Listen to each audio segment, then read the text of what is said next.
kitchen to help feed the homeless Thanksgiving dinner? Me? Why me? These are two scenarios depicting people asking the question, why me? But they have forgotten to ask, why not? They forgot to move on or extend themselves to others. When something good happens, you'll often hear people say, I'm so grateful, but I'm still not sure why it happened. Translation, great, but why me? Now this kind of why me is fine, but not if you don't move on. If you allow that sense of self-importance to build, it can start to create an attitude of undeserved superiority. In contrast, you'll often hear people say, why me, when something undesirable happens. This is the time when why me can fester the most and can do the most damage.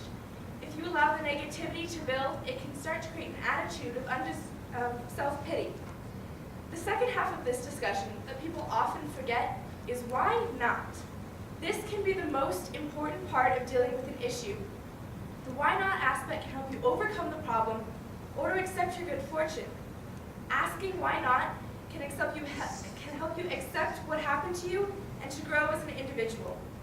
The why me focuses inwardly, but the why not expands the focus outside of yourself. You don't have to be emotionless about the event, but you should try not to let it give you an attitude that could heighten the focus on self, as in self-centeredness, self-pity. Also, if you ask why not, you can take the knowledge you gained from your experience and use it to apply it to new situations to benefit other people. If someone asks you to do something, don't ask, why me? Instead ask, why not? You are someone, and someone needs to help people and share their knowledge of how to deal with life and how to get past problems. Think of what this world would be like if people like Mother Teresa hadn't shared their knowledge of how to deal with problems. Many people would still be stuck in one place in life. This ancient Chinese proverb states it well. Not to go forward is to go back. Asking why not can help you solve the problem and move forward. The choice is yours. You can choose to get stuck on why me and forget to use life's experiences to make yourself a better person, or you can ask why not, take the knowledge you gain, and better the situation. Don't always keep the focus just on you. Instead of looking at life as if you are the only one that matters, think of yourself as a part of something bigger.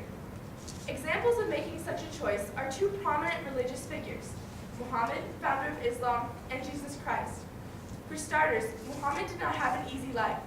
His parents died when he was 7. During a solitary walk, an angel is said to have told him to proclaim that there was only one God. Now this belief was not widely accepted in Muhammad's society, but he proclaimed what the angel had told him anyway. Though he gained some followers, initially he was largely persecuted and eventually forced to leave his home in Mecca. During his challenges, he may have asked, why me? Why do I have to do this? Why did you choose me? Even if he did ask these questions, he did not stop. He did what he felt was right, and he did it to benefit others. He experienced pain to help others, but he was selfless enough to keep going. The second example, Jesus, grew up in a working-class family where life was not easy either. When he was 30 years old, Jesus began preaching about a loving and forgiving God who was more important than the Roman emperor. Jesus lived in the Roman Empire where teachings like this were not at all accepted. Since his message was so radically different, many people began to believe and listen to what he said.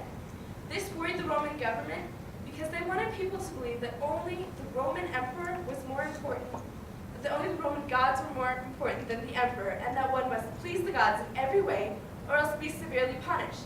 So they ended up condemning him to death. Jesus knew they were coming for him, so he went to the Garden of Gethsemane to pray. In this prayer he asked, "My Father, if it is possible, may this cup be taken from me. Yet not as I will, but as you will." Jesus here is praying that he may not die. This is the why me part. However, he also says that if it would benefit other people, he is willing to die.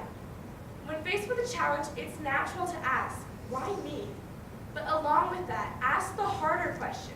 Ask why not? You'll grow as a person if you move beyond yourself, and you will, most likely, ultimately help someone else.